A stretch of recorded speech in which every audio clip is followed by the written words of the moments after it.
Hello दोस्तों। आज की इस वीडियो में हम बात करने वाले हैं KPI green energy limited company की। तो ये जो कंपनी है ये बेसिकली सोलर एनर्जी में काम करती है। और ये जो स्टॉक के पीछे 2-3 सालों से काफ़ी अच्छा रैली दिया है। अगर एक बार हम इसका टेक्निकल चार्ट अगर हम देखें तो आप देखोगे इसने यहाँ पे मार्च 2023 से अब तक मतलब इसने जो अपना ऑल टाइम हाई बनाया था उस टाइम इसने करीब 670% का रिटर्न दिया था, यानी आपका पैसा 7 गुना से भी ज़्यादा किया था। और अभी ये जो शेयर है ये ऊपर से आप देखो तो करीब 20% डाउन है। अगर हम इसके ऑल टाइम हाई से मेजर करें, अब यहाँ पे 23% आप डिस्काउंट देख पा रहे हो। तो ये जो शेयर है इसने जो रैली दी है, क्या ये अब आगे और भी ऐसी रैली देगा क्या, या फिर ये अब यहाँ से साइडवे चलेगा या फिर यहाँ से करेक्शन देगा? तो आज के हम वीडियो में यही बात करेंगे। तो पहले हम इस कंपनी का हम जरा फाइनेंशियल एनालिसिस देखते हैं। तो आप देखो ये जो कंपनी है करीब 10,000 करोड़ का 11,000 करोड़ का मार्केट कैप है, मतलब कंपनी एक स्मॉल कैप कंपनी है, हम ऐसा बोल सकते हैं। अगर हम सीधा हम कंपनी के बैलेंस शीट पे चलते हैं, क्योंकि जो बैलेंस शीट होता है किसी भी कंपनी का, लाइक उसका बीपी होता है। जैसे आप बीपी शुगर चेक करते हो ना हॉस्पिटल में किसी इंसान की हेल्थ को जानने के लिए, तो ऐसे ही कंपनी को बैलेंस शीट हमें देखना होता है। तो ये जो कंपनी है, अगर इसका मैं रिजर्व देखूँ यहाँ पे, रिजर्व का मतलब होता है कंपनी का अपने पास खुद का कितना पैसा पड़ा हुआ है। तो आप देखो तो 2019 में इसके पास 81 करोड़ के रिजर्व थे, जो कि आज बढ़ते बढ़ते 775 करोड़ हो गए हैं। पिछले साल इसके बाद 222 करोड़ का रिजर्व था, जो कि मोर देन 3 टाइम्स हो गया। आज देखो सीधा 222 से 775 करोड़ का प्रॉफिट या रिजर्व हो गए हैं। मतलब इस कंपनी के बहुत ही शानदार ग्रोथ किया है, मतलब जितनी आप तारीफ करो उतनी कम है। इसको एक निगेटिव चीज़ है वो है कि आप इसका अगर बोरोइंग्स देखोगे तो इसका जो बोरोइंग्स है लगातार बढ़ता जा रहा है। 2019 का 40 करोड़ का कर्जा था, जो बढ़ते बढ़ते अभी 1,036 करोड़ का कर्जा हो गया है, 1,036 करोड़ का कर्जा हो रखा है।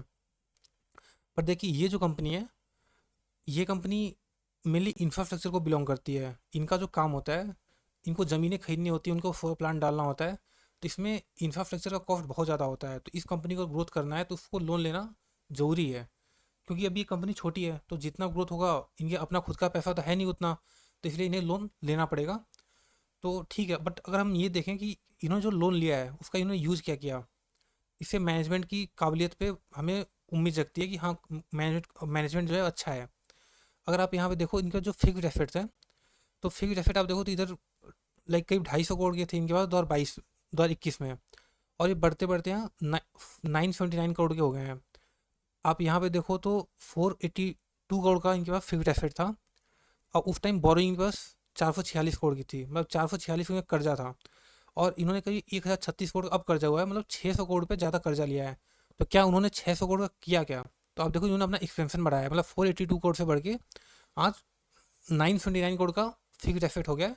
और प्लस 101 करोड़ ये लोग और भी एक्सपेंड कर रहे हैं, CWIP बोलते हैं, कैपिटल वर्क इन प्रोग्रेस। मतलब 101 करोड़ पे अभी और एक्सपेंशन कर रहे हैं। तो ये जो कंपनी है, ग्रोथ वाइज हम देखें तो बहुत ही शानदार कंपनी है। कंपनी जस्ट इस बात को बयां कर रहे हैं।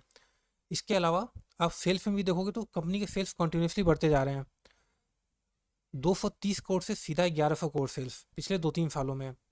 तो ग्रोथ तो एक्सेप्शनली बहुत ही गुड है। और हम प्रॉफिट की बात करें तो प्रॉफिट 43 से 195 करोड़ का हो गया है पिछले 3 सालों में।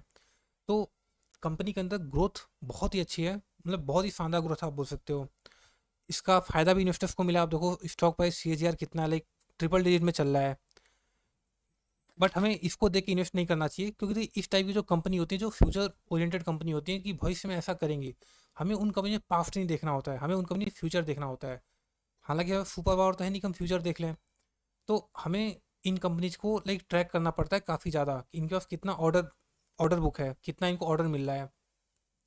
तो इन ये कंपनी उस टाइप की नहीं होती है जिनमें आप पैसा लगा के भूल जाओ, यहाँ पैसा लगा दिया 20 साल बाद देखेंगे, ऐसा नहीं होता। आपको इन कंपनी को लगातार ट्रैक करना पड़ेगा कि कंपनी कैसा कर रही है, इनका ऑर्डर बुक कैसा है, क्या कंपनी का कर्जा बढ़ता जा रहा है, गवर्नमेंट की पॉलिसीज कैसे चेंज हो रही हैं। तो हमें ये सब तमाम चीज़ें देखनी रहती हैं। अब अगर बात करें इनके बिजनेस की, तो इनका जो बिजनेस मेनली दो चीज़ों पे है। आप यहाँ देखो तो इन्होंने लिखा हुआ है, एक है IPP इंडिपेंडेंट पावर प्रोड्यूसर, और दूसरा है कैप्टिव पावर प्रोड्यूसर CPP। जो IPP होता है इंडिपेंडेंट पावर प्रोड्यूसर, इसका मतलब होता है कि कंपनी खुद बिजली बनाती है और फिर उस बिजली को डिस्कॉम को बेच देती है। डिस्कॉम मतलब डिस्ट्रीब्यूशन कंपनीज, मतलब जो कंपनी बिजली को डिस्ट्रीब्यूट करती है हमारे घरों तक। जैसे इसका एग्जांपल है Uttar Pradesh power corporation limited और UPPCL। मतलब मेनली ये गवर्नमेंट कंपनी होती है जो बिजली को डिस्ट्रीब्यूट करती है हमारे घरों तक। तो ये कंपनी बिजली बनाती है और उन कंपनीज को बेचती है। हालांकि ये इनका मेजर सोर्स ऑफ रेवेन्यू नहीं है, इनका कुछ 12-15% ही इनका रेवेन्यू आता है इससे। इनका जो मेन बिजनेस है वो सीपीपी यानी कैप्टिव पावर प्रोड्यूसर, जिनमें इनका 85% से ज़्यादा रेवेन्यू आता है। इसमें ये लोग क्या करते हैं कि जैसे मान लीजिए कोई स्टील प्लांट है, जैसे लेट्स से जिंदल स्टील, इनको अपने यहाँ स्टील के प्लांट को ऑपरेट करने के लिए बहुत ही हैवी बिजली चाहिए होती है। तो ये कंपनी उनके यहाँ जाती है, बोलती है कि आपके लिए बिजली हम बनाएंगे, और ये उनकी ज़मीन पे अपना प्लांट सेटअप करते हैं बिजली बनाने के लिए, और ये उनसे पैसा लेते हैं। तो ये जो मॉडल है इसको बोलते हैं कैप्टिव पावर प्रोड्यूसर। तो इनका जो मेन रेवेन्यू है वो यहीं से आता है। इसके अलावा ये लोग ज़मीनें भी बेचते हैं, मतलब ये क्या करते हैं, खुद की ज़मीन को बेच देते हैं और फिर उसको वापस रेंट पे ले लेते हैं। इससे भी इनको 2% का रेवेन्यू होता है। तो ये इनका बिजनेस मॉडल है। अब अगर हम बात करें कि इस कंपनी का फ्यूचर ग्रोथ क्या है, ठीक है, क्या ये कंपनी आगे चल अच्छा करेगी, तो देखिए, इस सिर्फ इस कंपनी की बात नहीं, अगर हम पूरे सेक्टर की बात करें तो नो डाउट इस सेक्टर में बहुत ही ज़्यादा ग्रोथ है। क्योंकि आप जानते हो इंडिया जो है एक ट्रॉपिकल कंट्री है, उष्णकटिबंधीय जिसको बोलते हैं, कि आप वर्ल्ड मैप देखोगे तो हम सेंटर में आते हैं। लाइक ऊपर जो टेम्परेट रीजन होता है जिसको शीतोष्ण कटिबंधी कहते हैं, मतलब जहाँ पे ठंडी होती है, जैसे यूरोप हो गया, चाइना हो गया, जापान, नॉर्वे वगैरह, ये जो कंट्रीज होती हैं ये टेम्परेट कंट्री होती है, वहाँ पे ठंड पड़ती है। तो ट्रेडिशनली जो बिजली का उत्पादन होता था वो कोयले से होता था, कोयला चला के हम बिजली बनाते थे। बट चूंकि इंडिया एक ट्रॉपिकल कंट्री है तो ये हमारे लिए काफ़ी अच्छा है कि हमारे पास जो सबसे अच्छी चीज़ है वो है धूप। हमें धूप बहुत ज़्यादा है, तो हम उससे बिजली बना सकते हैं। और जो कि अगर आने वाले टाइम में इंडिया को ग्रो करना है तो हमें इस सेक्टर पे फोकस करना ही पड़ेगा, जो कि गवर्नमेंट कर रही है। आप नरेंद्र मोदी जी का आप ट्वीट देखो कुछ टाइम पहले, तो उन्होंने बोला था कि इंडिया मैसिव एक्सपेंशन करने वाला है सोलर इंडस्ट्री में। तो ये जो सेक्टर है, नो डाउट ये बहुत ही ज़्यादा ग्रोइंग सेक्टर है, और आने वाले सेक्टर में इसे ग्रोथ होगी। तो इस कंपनी का जो फ्यूचर ग्रोथ प्रोस्पेक्ट है वो काफ़ी अच्छा है। बट क्या इस कंपनी सब कुछ अच्छा अच्छा ही है? तो देखिए, होता क्या है कि ये जो कहानियाँ होती हैं, मतलब बेसिकली जब हम फ्यूचर की बात करते हैं कि फ्यूचर में ऐसा होगा, फ्यूचर में वैसा होगा, और खास करके ऐसा सेक्टर जो नया है, तो वहाँ पे क्या कहानियाँ हमारी सच होंगी, ऐसा ज़रूरी नहीं होता। क्योंकि हम शुरू में वादे बहुत करते हैं, जैसे गवर्नमेंट हमें बोलते हैं हम आगे चल के ये करेंगे, हम ये करेंगे, हम वो करेंगे। जैसे अगर आप इनका एक बार आप इन्वेस्टर प्रेजेंटेशन देखोगे ना, तो आपकी आंखें चौंधिया जाएंगी। मतलब कंपनी ने इतने प्रोमिस कर रखे हैं कि आज हम ऐसा कर रहे हैं, 10 साल बाद हम ऐसा करेंगे, 5 साल बाद इतना ज़्यादा कर देंगे। तो ऐसे पढ़ के तो लगता है हाँ कंपनी बहुत ही अच्छा करेगी। जैसे फॉर एग्जांपल मैं आपको एक कंपनी का दिखाता हूँ जिसका नाम है फुजलॉन।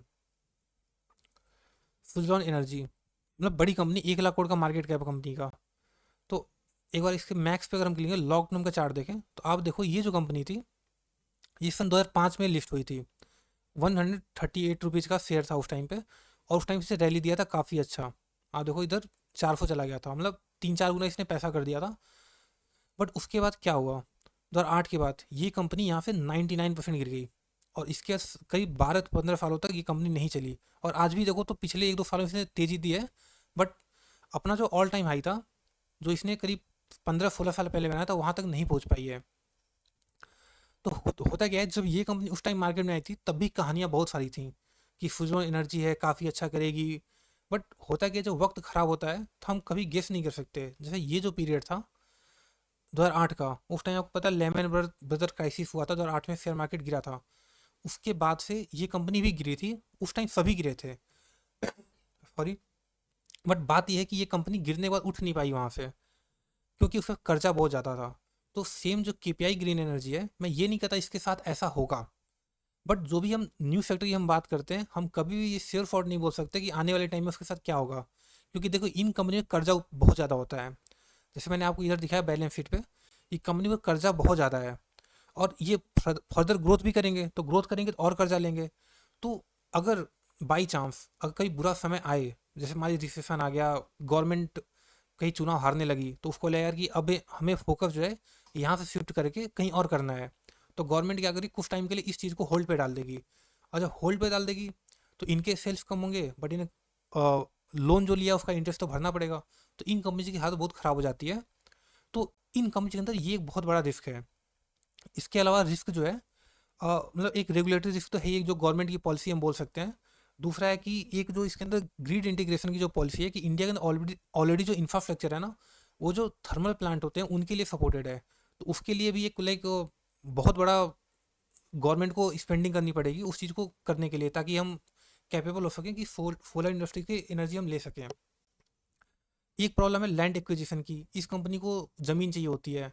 अब ज़मीन क्या, इंडिया में आपको पता है रियल एस्टेट प्राइस बहुत ज़्यादा बढ़ रहे हैं। मतलब रियल एस्टेट, और फिर आपको थोड़ा ज़मीन जब बड़े लेवल पे चाहिए तो किसान और आंदोलन करने लगते हैं कि हम ज़मीन नहीं बेचेंगे। तो आपको थोड़ा सा पॉलिटिशियन के साथ में साठ गांठ बिठानी पड़ती है कि ज़मीन, मतलब आपके कॉन्टैक्ट्स अच्छे होने चाहिए, मैं ये नहीं कह रहा। और इसके अलावा जो सबसे बड़ा दिक्कत इस कंपनी में होता है वो सप्लाई चेन डिस्ट्रप्शन का। क्योंकि ये जो चीज़ बनाते हैं इंडिया के अंदर कोई चीज़ हम खुद मैन्युफैक्चर नहीं करते। जैसे सोलर पैनल है, टरबाइन्स हैं, बैटरीज हैं, ये सब हम चाइना से इंपोर्ट करते हैं। तो अगर लेट से आगे चल कोई जियो पोलिटिकल टेंशन होगी इंडिया चाइना के बीच में, या कोई वॉर हो गया या कुछ भी हो गया, तो सप्लाई चेन में काफ़ी दिक्कत आ जाती है। जैसे आज के टाइम पे आप देखो केमिकल सेक्टर इस चीज़ से जूझ रहा है, तो उस टाइम ये कंपनीज को बहुत ज़्यादा हिट करती है। तो ये सब कुछ चीज़ें हैं जो लाइक इस कंपनी को रिस्की बनाती हैं। मतलब हालांकि ये फ्यूचर की बात है। फिलहाल में आप देखो तो कंपनी का ऑर्डर बुक काफ़ी अच्छी है, काफ़ी शानदार ग्रोथ है। तो अभी के लिए तो ये चीज़ नहीं है, बट हाँ, जैसे मैंने आपको बताया कि ये कंपनी जो है, ये उस टाइप की कंपनी नहीं कि आप खरीद लो और भूल जाओ कि ये आज खरीद लिया 10 साल बाद देखेंगे, ऐसा नहीं है। आपको कंपनी को लगातार करना पड़ेगा। और आने वाले टाइम में आज से 1 साल 2 साल 5 साल बाद कभी भी ऐसा टाइम आए कि यार अब ये कंपनी के अंदर रिस्क बढ़ा है, तो आपको वहाँ पे एग्जिट भी करना पड़ेगा। तो अब हम बात करते हैं एक बार टेक्निकल की। तो टेक्निकल देखिए, आप यहाँ पे 20% का डिस्काउंट मिल चुका है, तो थोड़ा नीचे है। और यहाँ पे आप देखो ये पहला सपोर्ट है इसका, इसको माइनर सपोर्ट बोल सकते हैं। तो आप लेट से अगर आपको 100 रुपये लगाने हैं तो आप यहाँ पे लाइक 30-40 रुपये आप लगा सकते हो। उसके बाद अगर यहाँ से और नीचे आए तो सेकेंड सपोर्ट यहाँ पे है 720 रुपीज़ का। तो आप यहाँ पे कुछ इंस्टॉलमेंट कर सकते हो। और साथ साथ जैसे मैंने आपको बताया कि ये कंपनी जो है आपको ट्रैक करनी पड़ेगी कि कितनी इसकी ऑर्डर बुक है, कितने इसके अंदर रेवेन्यू आ रहे हैं, कितना कंपनी कितना कर्जा ले रही है, गवर्नमेंट की पॉलिसीज कैसे हैं इस सेक्टर को लेकर के।